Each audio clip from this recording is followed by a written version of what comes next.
अरे अमवा में दवाई छिटा नु गइल बा। एकदम से सब काम हो गइल बा। हाँ औरी दुगो कहाँ गइल सन? गई बात बता के घूमे घूमे ओकनी के गांड में बसैठा हुक दवाला पटे ओकनी के काम आ रहा के गइरनी उ साला सन घूमे गइल बाड़ सन।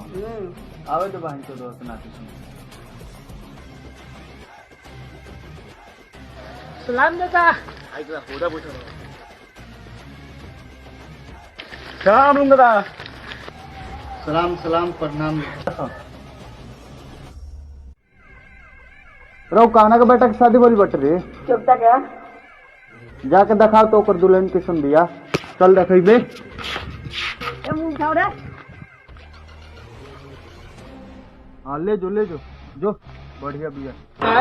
क्या रे काय रे रुकी रे ए तू कौन है ना तो हां तो ने साइड हम रख देंगे करे साइड दे हुक्म भेल जा पड़ जे एजा सुत जेबो ए क्या दे इन तो इनके लिए बात सारा